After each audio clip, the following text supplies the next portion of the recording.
የአዲስ አበባው ዳ የመቀሌው ፍልሚያ ግንቦት 5 አለፈ። ከዛስ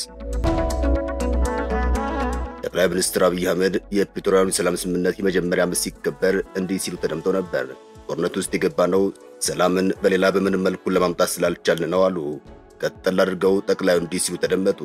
ሰላምን የማረጋገጫ የመጨረሻው አማራጭ ጦርነት እንደነበር ጠቆሙ። ጦርነት ወደ ሰላም ለመምጣት ያልቻሉ ኃይሎች ወደ ሰላም ጠረጴዛ ለማምጣት የመጨረሻ ጉልበት እንደነበር ተናገሩ። አሁን የፕሪቶሪያው ስምምነት ያልተቋጩ ጉዳዮች ይዞ እንደመጣ በይፋ እያሳየን ይገኛል። በአራት ኪሎም ከመቀሌም የሚሰማው ዛቻና ማስጠንቀቂያ ጉዟችን ወዴት ነው እያስባለ ነው። ግንቦት 5 ተጠናቋል። ህወሓት እስከ ግንቦት 5 እንዲመዘገብ ጠቅላይ ሚኒስትር አብይ አህመድ አሳስበው ነበር። ይህ ካልሆነ ግን ሌላ ጦርነት፣ ሌላ ግጭት ይከሰታል ሲሉ ነበር አሳሰቡት። ግንቦት 5 አለፈ። ከዚያስ ምን ይፈጠር ይሆን? የዛሬው መሰናዷችን የሚያስቃኛችሁ ይሆናል። አብራችሁን ቆዩ።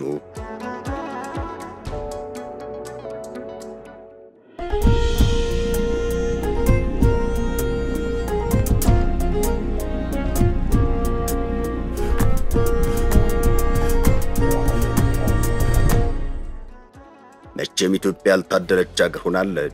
ልጆቿ ከፍቅር ይልቅ ጥልን መርጠው፣ ከመግባባት ይልቅ አለመግባባትን መርጠው፣ ከእርቅ ይልቅ ግጭትን መርጠው፣ ከሰላም ይልቅ ጦርነትን ናፍቀው፣ ከወንድማማችነት ይልቅ ባላንጣነትን መርጠው፣ አብሮ ከመኖር ይልቅ መለያትን ናፍቀው እርስ በርሳቸው እየተባሉ እዚህ ላይ ደርሰዋል።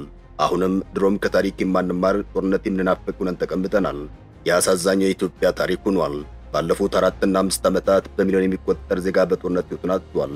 ኢትዮጵያ ሀገራችን በጦርነት ብቻ የጅቡቲን፣ የኤስቶኒያን፣ የሞሪሸስን የመሳሰሉ በአፍሪካ ዝቅተኛ ህዝብ ቁጥር ያላቸው ሀገራትን ያክል የህዝብ ቁጥር ያለው ዜጋን አጥታለች። ከ1 ሚሊዮን በላይ ህዝብ በዚህ በ4 ዓመት ውስጥ በጦርነት ህዝብ ያለቀባት ኢትዮጵያ አሁንም ከጦርነት አዙሪት ልትወጣ አልቻለችም። አሁንም የጦርነት ነጋሪት መጎሰሙን ቀጥሏል። የጦርነት ፕሮፓጋንዳው አልቆመም። እንዲያውም ውረድን ውረድ ለመባባል ከጫፍ ላይ ሆነው የሚጠባበቁ ባላንጣዎች በዝተዋል። በኢትዮጵያ ውስጥ ጦር እየተወለወለ እንደሚገኝ ምልክቶች እየታዩም ነው። በፖለቲከኞች በአመራሮች የሚታየው ነገር የጦርነት ጉሰማ እንደማይቀር ነው። የትግራይ ጦርነት በዓለማችን ውስጥ በቅርብ ዓመታት ውስጥ ከተከሰቱት እጅግ አውዳሚ ጦርነቶች ከሚባሉት ይመደባል። በጦርነቱም በርካታ ትምህርት ቤቶች፣ ሆስፒታሎች፣ በርካታ የመብራትና የቴሌ መሰረተ ልማቶች፣ የአየር መንገድ መሰረተ ልማቶች የመሳሰሉ እጅግ ውድ ዋጋ የሚያወጡ ለመገንባት ከ50ና ከ60 ዓመታት በላይ ንብረት የፈሰሰባቸው ተቋማት ወድመዋል። ከሁሉም በላይ በቀላሉ የማይተካው ውድ የሰው ልጅ ተቀጥፏል። ወጣቱና አምራቹ ትውልድም በሜዳ ላይ ደም ፈሶ ቀርቷል። እናቶች እንባቸው አልቆመም፣ ሐዘናቸው ገና ከልባቸው አልወጣም። ተጽናንተው አልጨረሱም። አባቶች በልጆቻቸው ሞት በሐዘን ልባቸው ተኮማትሮ ያለ ጧሪ ቀባሪ ተቀምጠዋል። ሕፃናት እናት አባቶቻቸውን አጥተው እያነቡ ነው። ይህ ሁሉ የሆነው አስከፊ በሆነ እርስ በርስ ጦርነት ሲሆን የትግራይ ጦርነት አማራን፣ ትግራይና አፋርን በከፊል ያደቀቀ እንደነበር አይዘነጋም። ጦርነቱ 3 ክልሎች አደቋቸው ሳለ አሁንም ከደቀቁበት ሳይነሱ ሌላ ጣጣና ሌላ መከራ ከፊት ለፊታቸው ተደቅኗል። በሰሜን ኢትዮጵያ ጥሩ ዜና እየተሰማ እንዳልሆነ ከአዲስ አበባም ሆነ ከመቀሌ የሚሰሙ ዜናዎች የብዙ ኢትዮጵያን ልብ ሰቅዘው ይዘዋል። ነገሩ ውረድ እንውረድ እየተባባለም ይገኛል። ግንቦት 5 ታሪካዊ ቀን ልትባል ከጫፍ ደርሳለች። ግንቦት 5 ከመባሉ በፊት የጠቅላይ ሚኒስትር አብይ አህመድ ወዳጅ ሆነው የተገኙት አቶ ጌታቸው ረዳ በፋና ቴሌቪዥን በኩል ብቅ ብለው በህወሓት ላይ ከፍተኛ ዛቻን አሰምተዋል። አቶ ጌታቸው በቀድሞ የሥራ ባልደረቦቻቸው ላይ ከባድ የሆነ ወቀሳና ክስ ሲያቀርቡ ምንም አይነት ስቅጥ አልተሰማቸውም።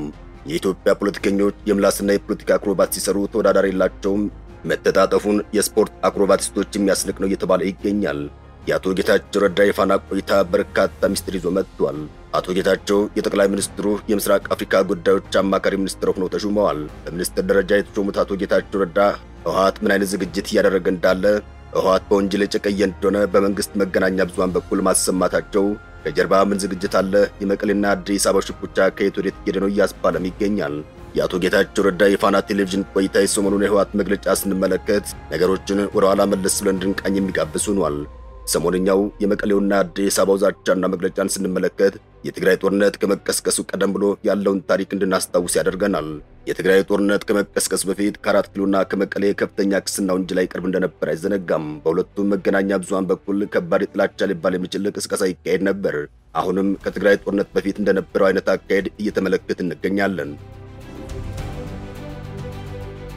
ያኑን የድሮውን አስቀያሚ ታሪክ ለመድገም ከበር ላይ እንደቆምን የሚያሳዩ ምልክቶች በአደባባይ ላይ እያየን እንገኛለን። ህወሓት ከግንቦት 5 በፊት መግለጫን አውጥቷል። በመግለጫውም የ4 ኪሎን ትዕዛዝ እንደማልቀበል ወቁልኝ ሲል አማጺኑ እንደመጣ በይፋ አስረድቷል። በሌላ በኩል ከአዲስ አበባ በኩል ከግንቦት 5 በፊት የህወሓት ጀነራሎች ምን አይነት ሴራ እያሴሩ እንደሆነ ለህዝብ በማስተዋወቅ ላይ ይገኛሉ። ይህን የሰሙ አካላት ያልታደለች ሀገር ያለምንም ይሉኝታ ወደ እርስ በርስ ግጭት እያመራች ነው ሲሉ እየገለጹ ይገኛል። ህወሓት ለ3 ወር ያክል የጥሞና ጊዜ ተሰጥቶት ከስህተቱ ተምሮ የብሔራዊ ምርጫ ቦርድን ትዕዛዝ እንዲፈጽም ጠቅላይ ሚኒስትር አብይ አህመድ ማሳሰባቸው የቅርብ ጊዜ ትውስታችን ነው።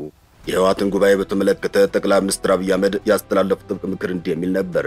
4 ዓመታት በፊት በምርጫ መራዘም ሳቢያ የተከሰተውን ጦርነት ማስታወስ በቂ ነው ያሉት ጠቅላይ ሚኒስትሩ ምን ያክል ሰው እንደወደመ ምን ያክል ሀብትም እንደወደመ መገመት ትችላላችሁ ሲሉ ነበር የተደመጡ።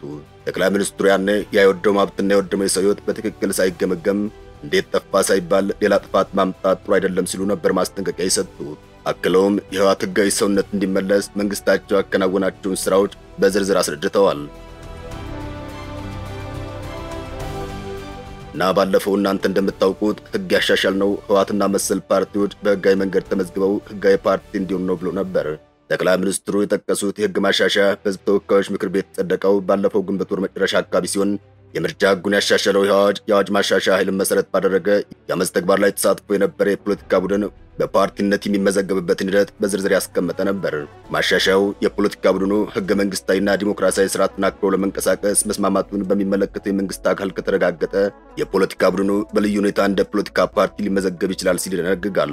ከማሻሻያ አዋጁ መጽደቅ በኋላ ንግግሮች መደረጋቸውን ያስታውሱት ጠቅላይ ሚኒስትር አብይ ምርጫ ቦርድ ስራውን ሰርቶ የሚያጣራውን አጣርቶ በተሟላ መንገድ እንዲፈቅድላቸው አቃቤ ህግ ለምርጫ ቦርድ ደብዳቤ መጻፍ ነበረበት፣ ጽፈናል ሲሉ ተደምጠዋል።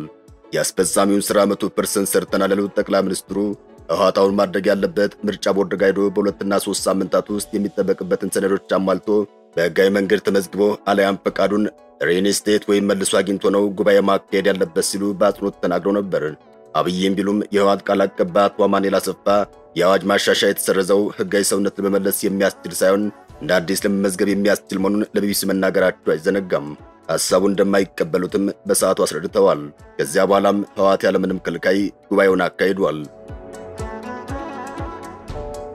በሌላ በኩል ምርጫ ቦርድ ህወሓትን ተገቢ ያልሆነ ጉባኤ አካሂዷል በማለት ለ3 ወራት ያክል ከፖለቲካ እንቅስቃሴ አግዶት ቆይቷል። እስከ ግንቦት 5 ቀንም ቀነ ገደብ ተሰጥቶት ነበር። ህወሓት ግን በአቋሙ እንደጸና ይገኛል። ምንም አይነት አዲስ ምዝገባ እንደማላካሄድ ይታወቅልኝ ብለዋል።